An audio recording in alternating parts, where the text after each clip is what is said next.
I'm not particularly interested in relitigating someone's paradigm of reefer madness or who stands where on the 10th Amendment and states' rights.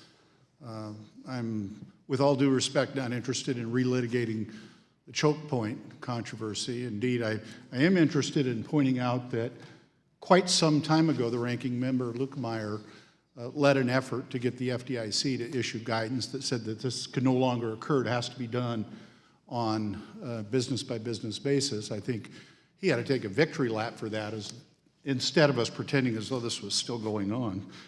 I do want to keep my comments to the banking access part of this. However, I want to ask Mr. Barnett a question about his customers who have medical issues as a predicate for that. And like all of us, I'm often asked, where is it that my motivation for this legislation comes from? And we've all got a personal story. I don't often share mine, but here it is.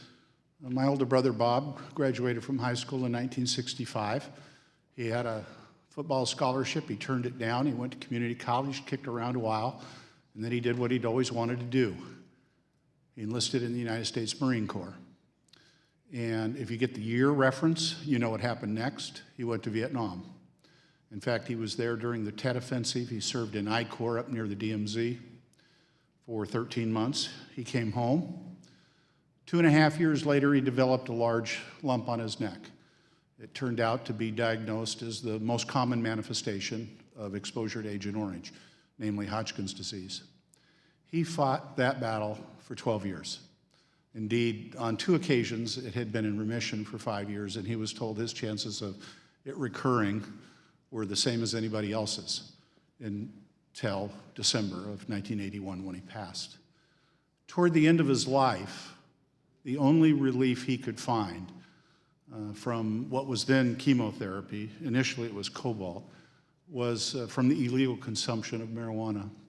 And I've always thought and lived with the irony that the same nation that asked my brother to put on a uniform and put his life at risk in an activity that eventually did, in fact, take his life, held him to be a criminal when he found relief in the only way that he could. Mr. Barnett, I'm certain that you have customers that come in terminally ill, maybe children with medical conditions, and I'm wondering if you just anecdotally could suggest whether or not that you have observed or have had reported to you people finding relief from your dispensary's products? Congressman, I've had mothers come in with their children, elated at the fact that their children are being more responsive than they've ever been. They are having reduced seizures. I've had actual fathers show up at our dispensary and get driven to tears at the relief that they're being able to see that their children are having.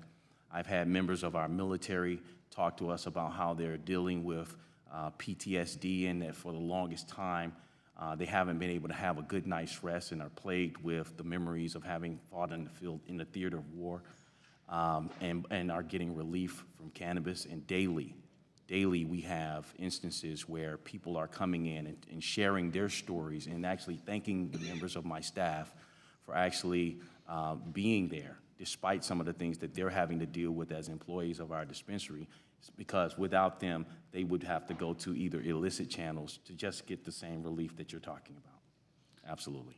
So then, sir, to bring this back to banking, does it stand to reason to you that if the Safe Banking Access Act were to be passed, that it would be easier for dispensaries with banking services to be able to provide these kinds of products more uniformly to those who are suffering under the kinds of conditions which you outlined? Simply put, yes. Thank you, sir.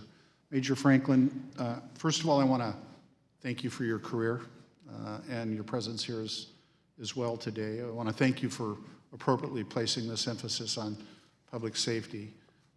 Just quickly, sir, do you know of any entity, maybe even including your own, which is collecting the data on how it is that the incidence of crimes associated with cash-based businesses has trended over time? Not at this point. We usually get most of our data from UCR, Uniform Crime Reporting, under the Department of Justice by the FBI, and right now it's not categorized. It would be an extensive project to do that because we'd have to find a reliable source for the data. The gentleman's time has expired. Mr. Loudermilk for 5 minutes. Thank you, Mr. Chairman, and I want to thank